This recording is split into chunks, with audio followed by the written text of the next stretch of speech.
I was fixing the damn coffee grinder at 3 in the morning when I heard Candace's BMW purr into our driveway. Funny thing about insomnia, it gives you time to think, time to notice things. Like how my wife of 15 years had been coming home later and later from her team building retreats with her boss. The kitchen light cast long shadows across our Victorian home's hardwood floors as I tinkered with the grinder's motor. Candace always complained about this old house, called it quaint in that tone that really meant embarrassing. She preferred sleek, modern things, luxury models, you might say. I heard her heels click across the front porch, heard her fumble with her keys. When she finally pushed through the door, I was sitting at the kitchen table with 2 mugs of coffee and her passport in my hand. Lose something? I asked, not looking up from the little blue book. Candace froze in the doorway, her designer dress wrinkled, her usually perfect blonde hair disheveled. Jack, don't be childish. I'm not being childish, Candy. I'm just starting my upgrade. She tried to play it cool, walking to the counter like nothing was wrong. But I could see her hands shaking as she reached for the coffee. I don't know what you're talking about. Really? Because I found this interesting video on your phone. I held up her iPhone, the one she'd left charging on the nightstand. From Victor's office party last week? Want to watch it together? The color drained from her face. She knew exactly which video I meant. I pressed play and Victor Paxton's arrogant voice filled our kitchen. She's married to some blue-collar contractor. Nice enough guy, I guess, but he's just a starter kit husband. I'm the luxury model. The laughter from her coworkers on the recording was like glass breaking. But what really got to me was Candace's voice, clear as day. God, Victor, you're terrible, but you're not wrong. I set the phone down gently. Starter kit, huh? Jack, I can explain. No need. I get it. 15 years, and I'm just the practice round. The foundation you built your life on before trading up. I stood up, walked to the window, looked out at the pre-dawn darkness. Thing is, Candy, I've been doing some upgrading of my own. My phone rang. Perfect timing. That's my accountant, I said, answering on speaker. Hey, Bill. Yeah, do it. Liquidate the whole portfolio, all 38 million, and put the villa on the market immediately. Candace's coffee mug slipped from her hands, shattering on the kitchen tiles. The villa? She whispered. Jack, that's my dream home. You can't. My name's on the deed, sweetheart. My money bought it. My decision.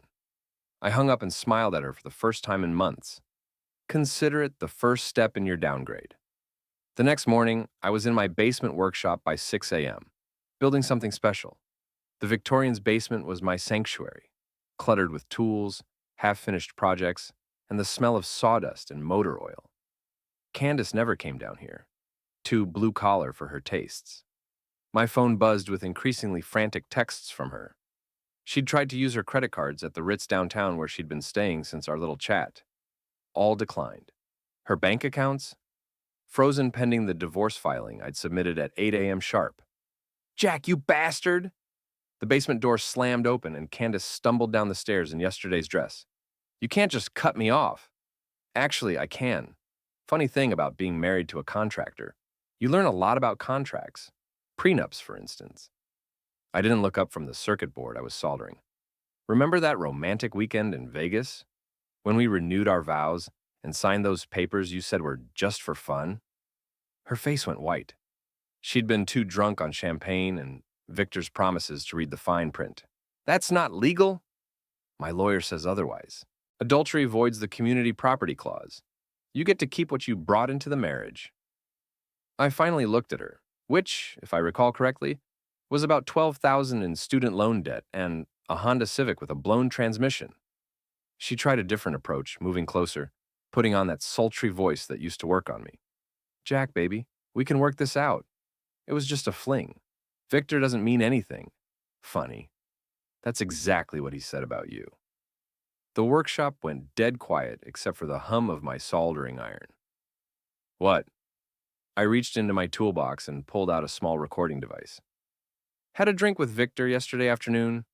Told him I knew about you two, that I was ready to step aside like a gentleman. You know what he said? I pressed play. Victor's voice, slightly slurred from the 3 martinis I'd bought him. Look, Jack, I appreciate you being cool about this. But honestly, Candace is just a midlife crisis thing. Great in bed, sure, but she's not wife material. Not for someone in my position. Too needy, too desperate to impress. I'll probably end it after the merger goes through. Candace sat down hard on my workbench, knocking over a jar of screws. They scattered across the concrete floor like her world falling apart. He said that? He said a lot more. About your little habits, your insecurities, the way you laugh too loud at his jokes. I turned back to my project. Turns out, you're not his luxury model either, Candy. You're just another starter kit for him, too. She was crying now, mascara running down her cheeks. Part of me, the part that had loved her for 15 years, wanted to comfort her. But then I remembered that video, that laughter, those words. So, here's how this works, I continued, my voice steady and calm. You can stay at the Ritz until your credit runs out, probably tomorrow. Then you can figure out where starter kits go when they're returned to the store. Jack, please, I'm sorry. I made a mistake. No, Candy. You made a choice. Now I'm making mine. My phone rang. Gabe Morrison, my old drinking buddy, and the best security contractor in the city. Hey, Gabe. Yeah, I need those cameras installed today. Every room, every angle, and make sure the remote access works perfectly. Candace looked confused. Cameras? What cameras? I smiled. The ones going into the villa. My villa. The one where you and Victor have been having your little luxury model test drives. 3 days later, I was sitting in my truck outside the villa, watching through my tablet as Candace and Victor prepared for their big party. The irony wasn't lost on me. They were celebrating the merger that would make Victor CEO of the biggest development company in New England, using my house and my money to impress his board of directors. The villa was everything Candace had dreamed of. Glass and steel, perched on a hillside overlooking the city. Infinity pool, wine cellar, the works. I'd bought it for her second anniversary gift, back when I thought our marriage meant something. Through the security cameras I'd had Gabe install, I watched Victor swagger around in his $1,000 suit, playing host. Candace looked stunning in a black cocktail dress, playing the perfect corporate wife to a man who wasn't her husband. You see this shit? Gabe's voice crackled through my radio. He was positioned on the ridge above the house, monitoring the backup systems. I see it. You ready with the sprinkler override? Ready when you are, boss. I waited until Victor raised his champagne glass. The entire party gathered around him on the main terrace. Through the camera feed, I could hear his voice clearly. Ladies and gentlemen, I want to toast someone special tonight. Candace Ellery has been instrumental in making this merger happen. She's shown me what it means to upgrade every aspect of your life, personal and professional. The crowd laughed and applauded. Candace beamed, probably thinking this was her moment, her public declaration. Victor continued, to Candace, for helping me realize that sometimes you have to trade in your starter model for the luxury version. More laughter, more applause. Candace kissed him right there in front of everyone. Now, I said into the radio. The fire suppression system activated with a shriek of alarms. Every sprinkler in the house erupted simultaneously, dousing the party in thousands of gallons of water. The sound system shorted out with a spectacular shower of sparks. The lights flickered and died. Through my tablet, I watched chaos unfold. Board members in designer suits scrambling for cover. Candace's perfect hair plastered to her skull. Victor slipping on the wet marble, landing hard on his expensive ass. Luxury model, huh? I said to myself, watching Victor flail around in his soaked tuxedo. Hope you like a wet finish. My phone buzzed. Text from Candace. I know this was you. I texted back, prove it. Oh wait, you can't afford a lawyer. 20 minutes later, I watched through the cameras as the last guest fled. Victor was screaming at someone on his phone, probably the security company. Candace stood alone on the terrace, drenched and shivering. She looked directly into one of the cameras, as if she knew I was watching. This isn't over, Jack, she mouthed. I turned off the tablet and drove home. Tomorrow, things would get really interesting. The Riverside Country Club's annual charity auction was the social event of the season. Old money, new money, and everyone trying to climb the ladder gathered to see and be seen.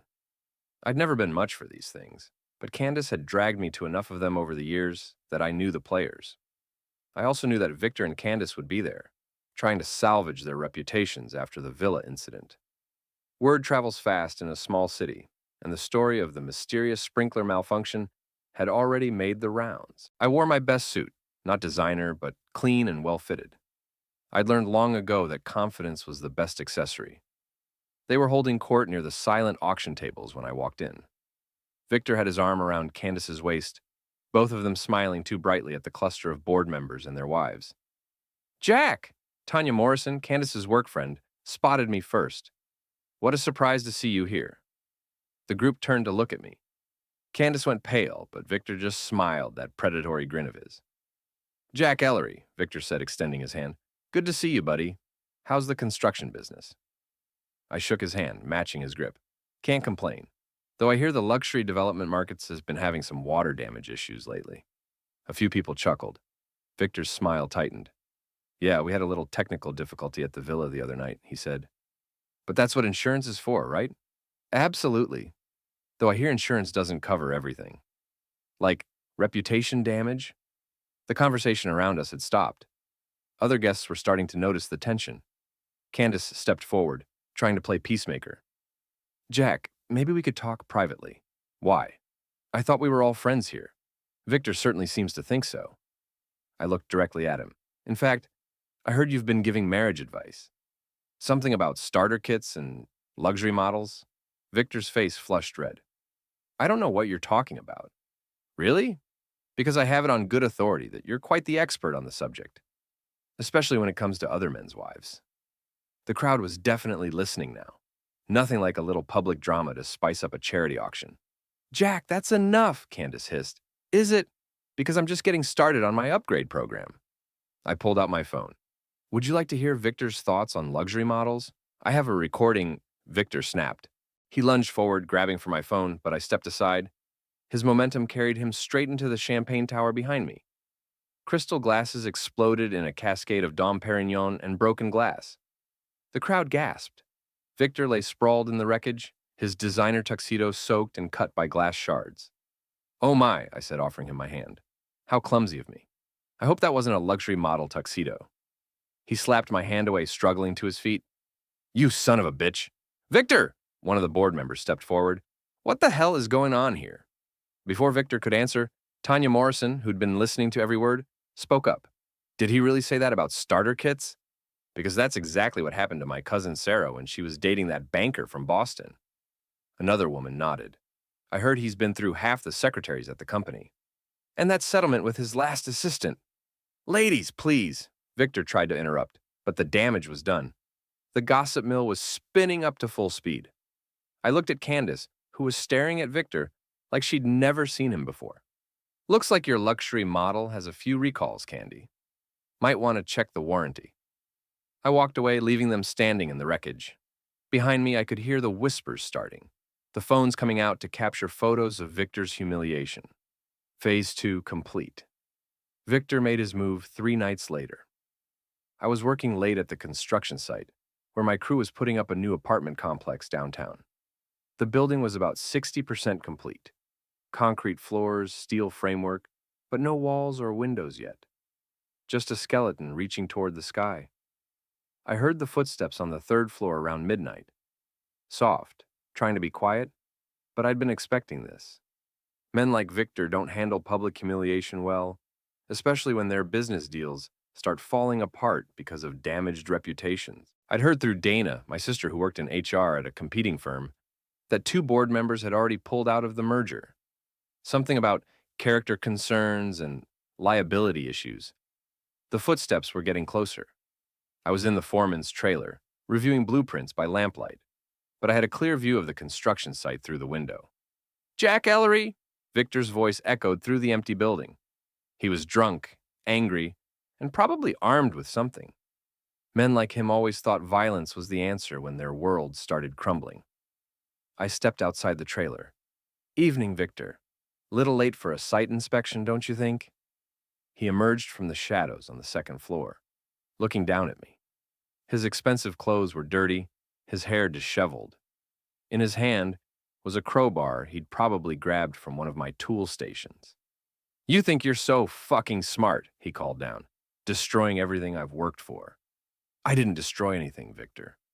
I just turned on the lights so people could see what was already there. He started down the concrete stairs, the crowbar dragging behind him. You know what your problem is, Jack? You never knew when to quit. Should have just taken your divorce settlement and walked away. Funny thing about that, I said, backing toward the construction site. I did some more digging into your business practices. Amazing what you can find in public records when you know where to look. I pulled out a manila folder from my jacket. Insider trading, Victor. 3 separate instances over the past 2 years. Small enough to avoid SEC attention, but big enough to make you a very wealthy man. He stopped at the bottom of the stairs. You can't prove anything.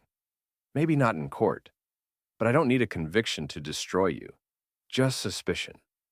Just enough doubt to make your board nervous. I opened the folder. Like this email you sent to your broker 20 minutes before the Hartwell acquisition was announced publicly. Or this stock purchase right before the Riverside development got city approval. Give me that. He raised the crowbar and started toward me. I backed into the construction site, leading him deeper into the maze of concrete pillars and steel beams. The ground was muddy from yesterday's rain, and there were puddles of standing water everywhere. You know what the beauty of construction is, Victor? It's all about foundations. You build on solid ground, or everything comes crashing down. He swung the crowbar at my head. I ducked, and the metal bar rang against a steel beam.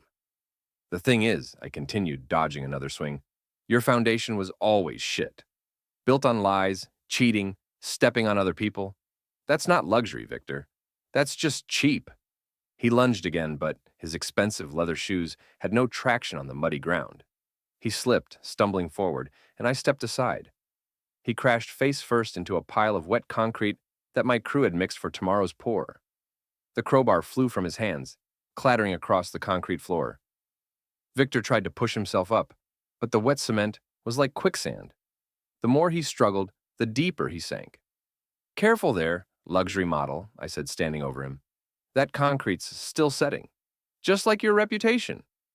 He was covered in gray sludge from head to toe, his designer clothes ruined. One of his Italian leather shoes had come off completely, lost somewhere in the muck. You're insane, he gasped, spitting concrete from his mouth. No, Victor. I'm just a starter kit with an upgrade plan. I reached down and picked up his phone, which had fallen during his tumble. Without hesitation, I dropped it into the wet concrete, where it disappeared with a wet plop. Oops! Hope you had insurance on that. Victor finally managed to pull himself free, but he looked like a creature from a horror movie.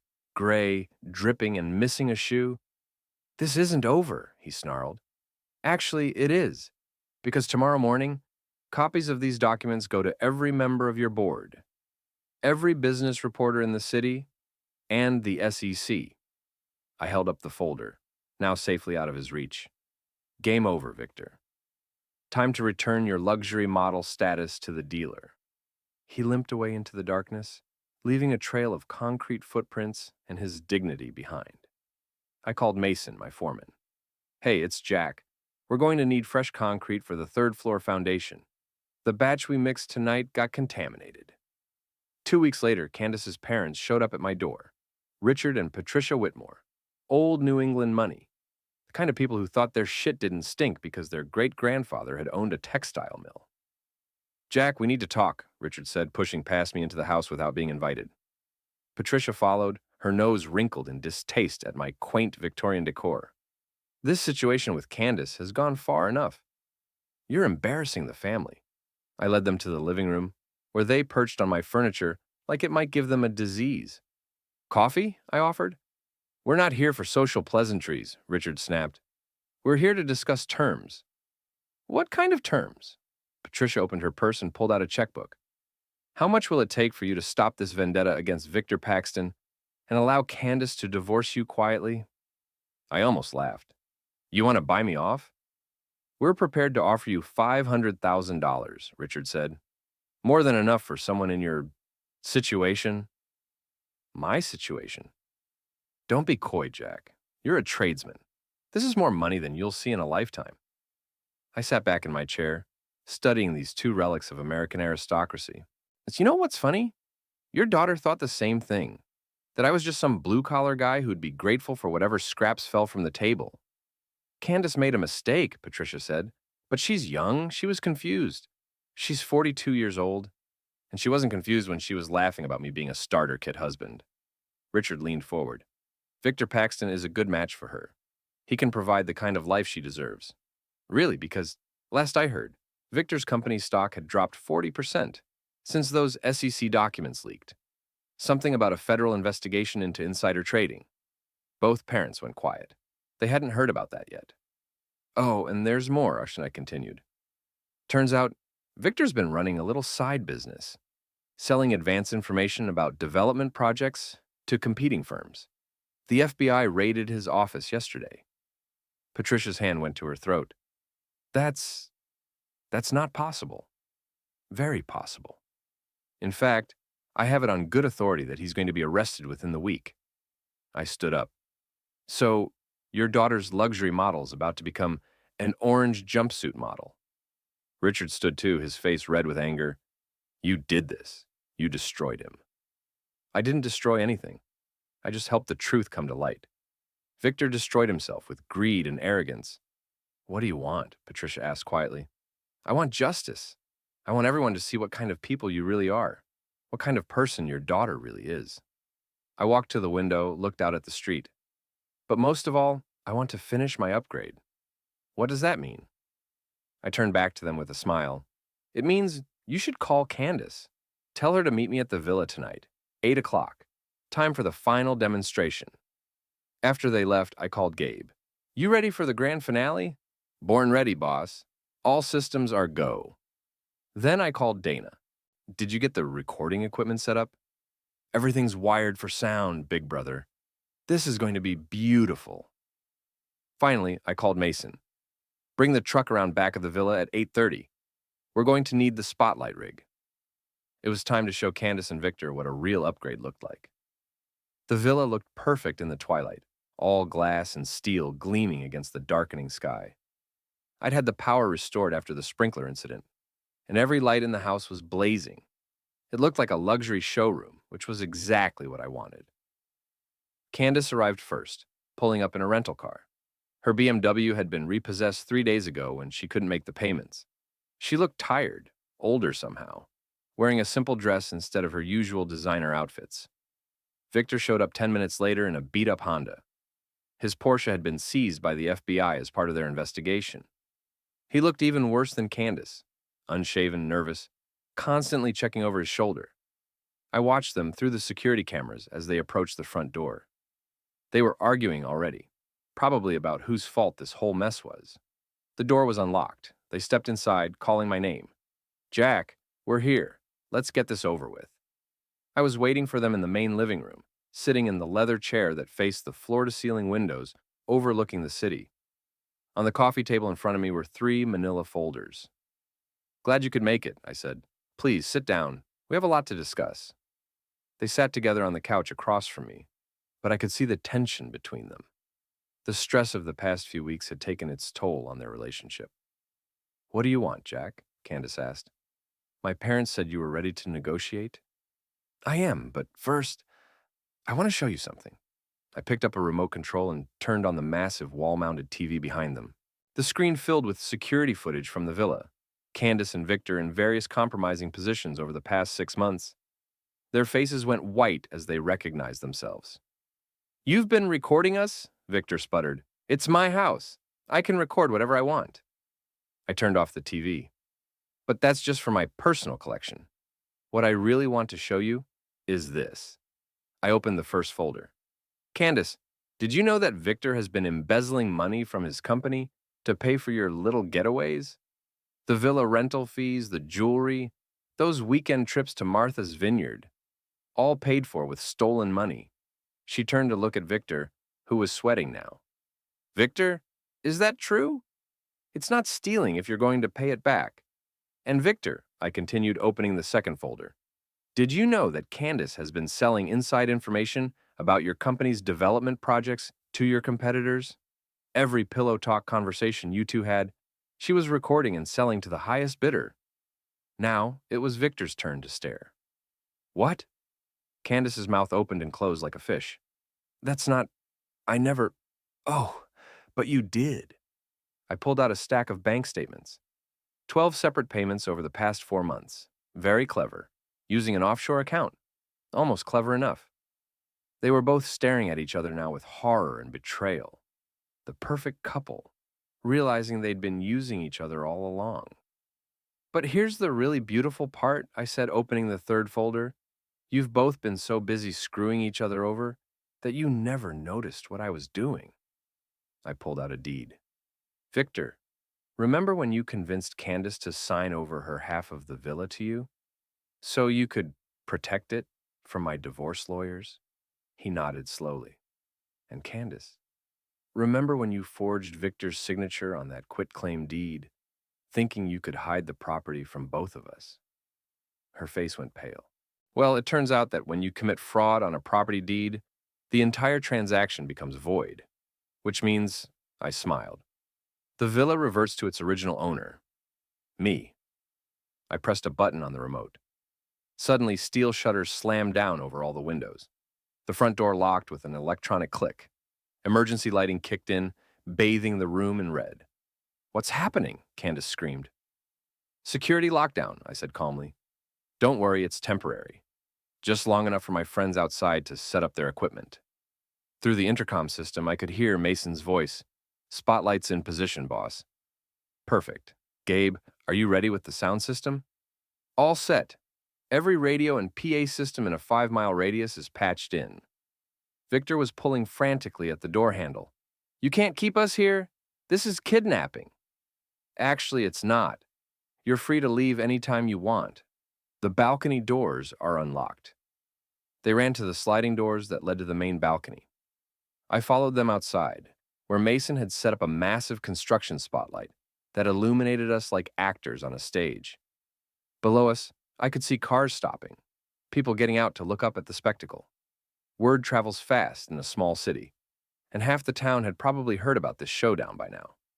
Ladies and gentlemen, my voice boomed from speakers all across the valley. Welcome to the final demonstration of luxury versus starter kit quality. Candace grabbed my arm. Jack, please stop this. Oh, but we're just getting to the good part. I pulled out my phone and played a recording. Victor's voice filled the night air. She's married to some blue-collar contractor. He's just a starter kit husband. I'm the luxury model. The crowd below us was growing larger. I could see people with phones recording everything. Now let's hear from the luxury model himself, I continued. Victor, tell everyone about your business practices. I'm not saying anything. That's okay, I have recordings. Another button press, and Victor's drunken confession from our bar conversation echoed across the valley. Look, Jack, I appreciate you being cool about this. But honestly, Candace is just a midlife crisis thing. Great in bed, sure, but she's not wife material. Candace slapped Victor across the face. You bastard. And now, ladies and gentlemen, the pièce de résistance. I held up a final document. A full confession from Candace Ellery, detailing how she's been selling corporate secrets to fund her lifestyle. Signed and notarized this morning. I never signed that, she screamed. Actually, you did. Remember that settlement meeting with my lawyer yesterday? You thought you were signing a confidentiality agreement? I smiled. Always read the fine print, Candy. The crowd below was cheering now, enjoying the show. I could see news vans arriving, reporters setting up cameras. Victor made a desperate lunge for the confession, but I stepped aside. He crashed into the balcony railing, which gave way under his weight. For a moment, he teetered on the edge, 3 stories above the crowd.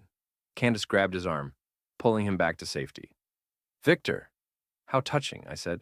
The luxury model and the starter kit, together at last. Police sirens were wailing in the distance. Someone had probably called about the noise. Here's how this ends, I announced, both to them and to the crowd below. Victor Paxton will be arrested for embezzlement and insider trading. Candace Ellery will be charged with corporate espionage and fraud. And me? I'm going home to my quaint little Victorian house, where I'll sleep like a baby for the first time in months. The steel shutters on the windows suddenly retracted. The front door unlocked with a click. You're free to go, I said, but I wouldn't recommend the front door. There's quite a crowd waiting for you. As if on cue, the police arrived, their flashing lights adding to the spectacle. Detective Morrison, Gabe's cousin, led the team up to the balcony. Jack Ellery, we have warrants for Victor Paxton and Candace Ellery. Are they here? Right behind you, detective. Victor tried to run, but there was nowhere to go. The balcony was 30 feet above the ground, and the crowd below was watching every move. Candace just stood there as they put the handcuffs on, staring at me with a mixture of hatred and something that might have been respect. You planned all of this, she said quietly. From the very beginning. From the moment I heard that recording, yes. You wanted to trade up, Candy? Well, congratulations. You've been upgraded to federal prison. As they led her away, she called back over her shoulder. This isn't over, Jack. Actually, I said, it is. I watched from the balcony as they were loaded into separate police cars. The crowd was dispersing now, the show over. In a few hours, this would all be on the morning news. By tomorrow, everyone in the city would know the whole story. I turned off the spotlight and walked back into the villa. My villa.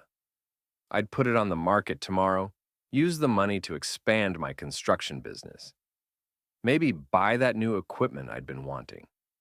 My phone buzzed with a text from Dana. Saw it on the news. You magnificent bastard. Another text from Mason. Boss, that was fucking beautiful. Drinks are on me tomorrow. And one from Gabe. Remind me never to piss you off. I walked through the empty villa one last time, turning off lights, making sure everything was secure. In the morning, I'd have the locks changed again, and the security system reset. But tonight, I was going home to my quaint Victorian house, where I'd pour myself a whiskey and fix that damn coffee grinder once and for all. Some upgrades, I realized, aren't about getting something newer or more expensive. Sometimes they're about getting rid of the things that were holding you back in the first place. As I drove away from the villa, I could see the city lights spread out below me like stars. Tomorrow would bring new challenges, new projects, new possibilities. But tonight, for the first time in years, I was exactly where I belonged. The starter kit had become the luxury model after all.